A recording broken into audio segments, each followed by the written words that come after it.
Hey guys, this is AuspiciousAussie and welcome back to another episode of my Football Manager 13, New York series.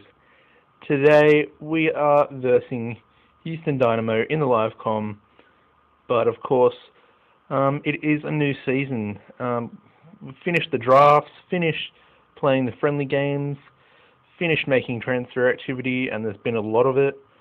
And I'm quite excited to start the season. Um, I'm looking for a positive season.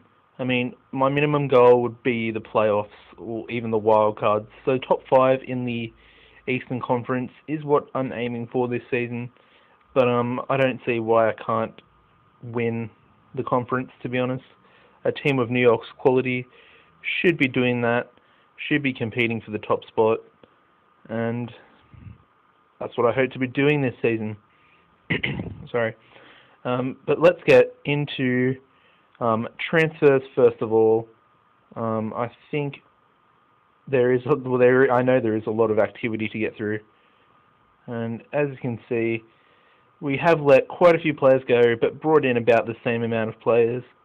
I'll go through the out players first. First, we have Andrew Wenger, who went out to Toronto FC for 130,000 plus a draft allocation.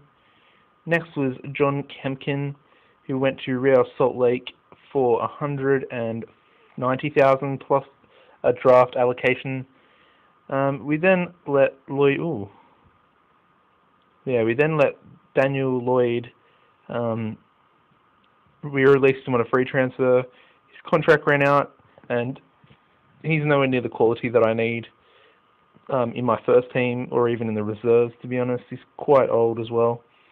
The next player was the academy graduate, Nate Lewicki, and he went out to FC Edmonton in the second division just on a loan for the season, just to try and get him some game time and get him some experience so he can hopefully make the step up for next season. The next player that went out was Dan Paldani, who went to Real Salt Lake for a first round draft pick.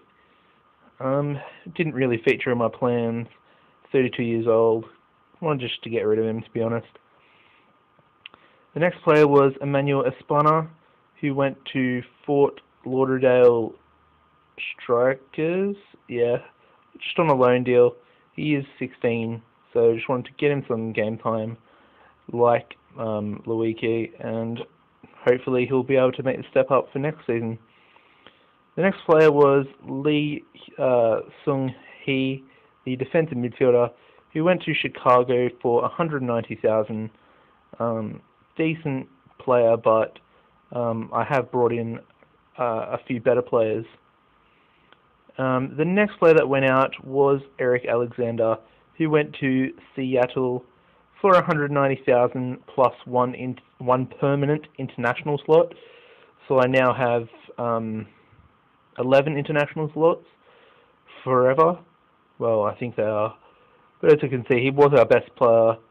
Let him go. Didn't really want to do it, but I mean, an international spot, when it's offered to you, you should take it no matter the player, unless it's like Messi or Ronaldo or something. The next player that left was Keon Daniel, the Trinidad and Tobago international. He went to San Jose for a first round draft allocation pick. As you can see, he's fairly versatile in the midfield, but I did bring in a player that is just as good, if not better, and a lot younger, as he's 30 years of age. The next player I let go was Umberto Seppi. Of course, you did see me sign him during last season, but he really didn't impress in pre-season at all, to be honest. I know he's got the stats, lacking a little bit in pace. I mean, he is 28 years old, but I brought in a different player that for some reason was just performing well, and I'll show you him in a minute.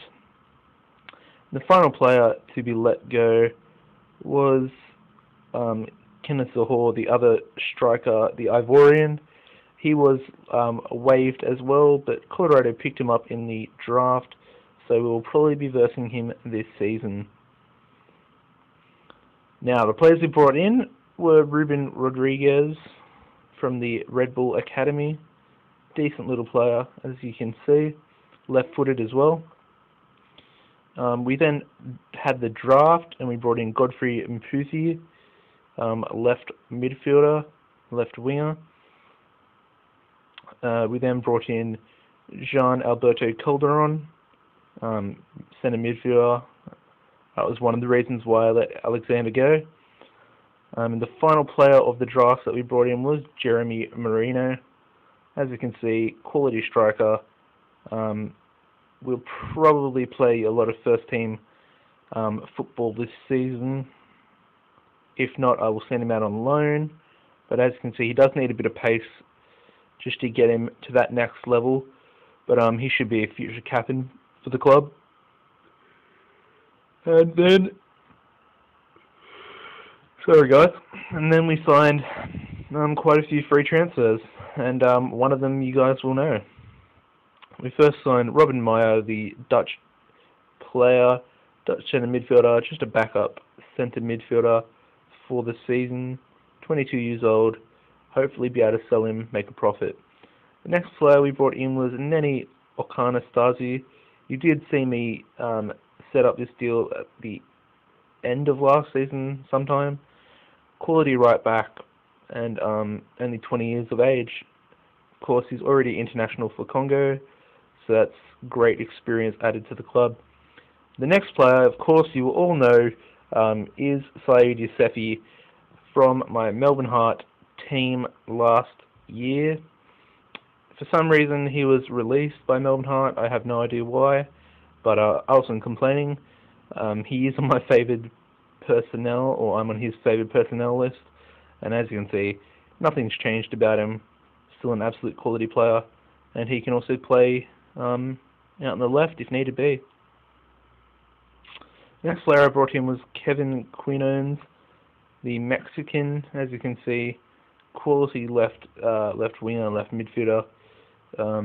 Great stats. Only 24 years of age, and he looks quality.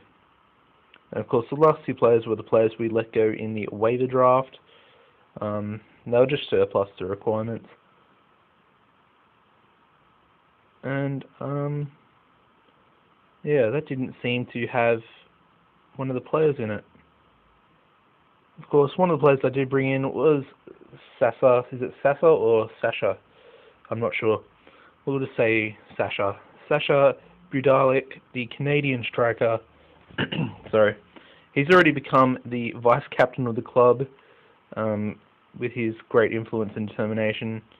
Despite it being his first season, left-footed striker, already played a handful of games for Canada, and he's got the pace, and he really impressed in pre-season. Let's get into fixtures now. Didn't play that many friendlies. Of course, we versed Red Bull Salzburg, beat them 1-0. Sebastian Letou getting the penalty goal there. We then versed FC Copenhagen and finished a 1-1 draw with William Sampson getting our only goal in that one.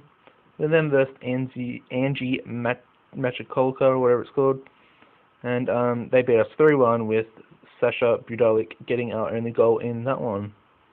We then continued against our Russian opponents and versed Dynamo Moscow, which we drew 1-1, which was quite impressive. Of course, Sasha Budalik getting our only goal in that one. We then went away for our final two friendly games against Tampa Bay Rowdies. It finished 1-1. They did score in the 91st minute, and of course, Kevin Quinones did get our goal in that one. Final friendly game was against Antigua Barracuda, the Antiguan team in the NASL, I think it's called.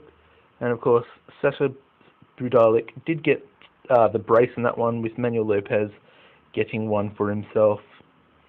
Of course, that leaves us today with Houston Dynamo in the live com. Alright, well, let's not waste any more time and let's get straight into the live com against Houston Dynamo. Try and start the season off as positively as we can.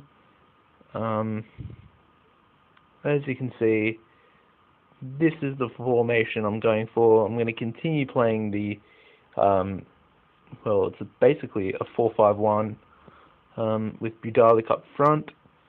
I think I'm just going to put Calderon in centre of midfield instead of Meyer. And yeah, that'll do. Of course, Perez will have to play because Sebastian Letou is injured, but he's pretty good himself. Good pace on him. Decent stats as well.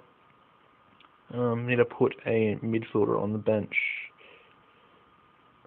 Pineda. Alright, let's get to it.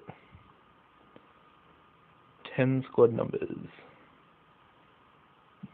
Look at that. They're playing that same formation with a sweeper at the back. You hardly ever see that. You really don't see that happen. So it's interesting.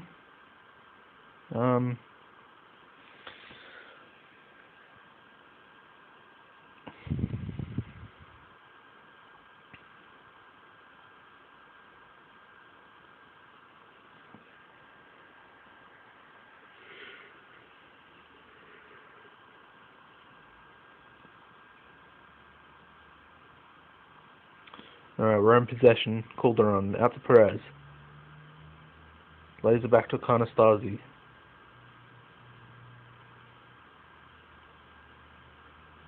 And we give the ball away. Perfect.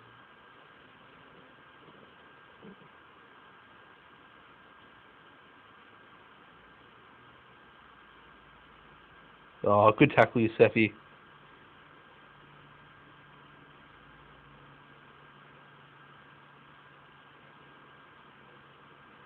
As long as we're solid defensively, I think we could.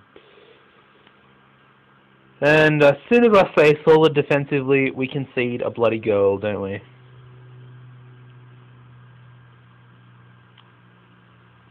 How many times has that happened to me? I mean,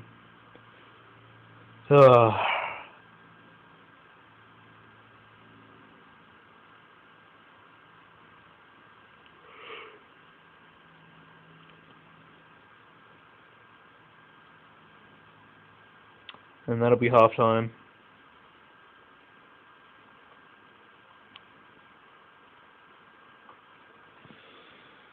Come on, boys. I mean, I know I have to give them some time to gel and get familiar with each other, because there are quite a few new signings. I mean, new signing, new signing, new signing, new signing, new signing, and new signing. It's basically half the team, if not more than half. Make a sub for the last 10 or so minutes.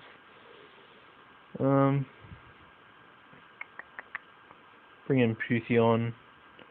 Bring Lopez on. And that'll do. Just for the last 10 minutes. Corner, swung in. It's cleared there. Anastasi, Calderon, Sampson, Sefi, back to McDonald. Yusefi, Calderon. Nice possession here. Played up front. Perez, get in, Perez! Lopez heads it down to Perez, who finishes with class, and it's back to 1-1. Well, it's level at 1-1. And that is how... Oh, free kick. And it's cleared.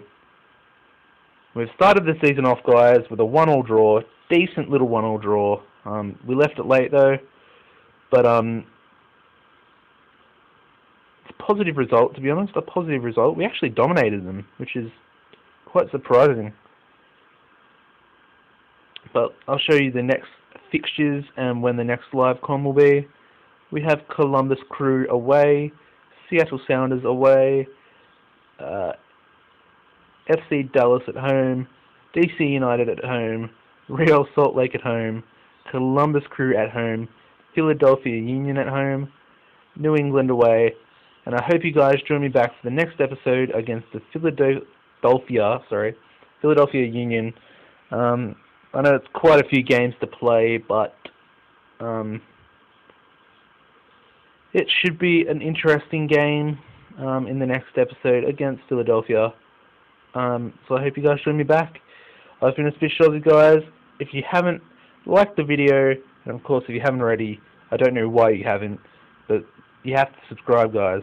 It's the best way to stay up to date with all my content, all my Football Manager content. Make sure you never miss an episode, and bye, guys.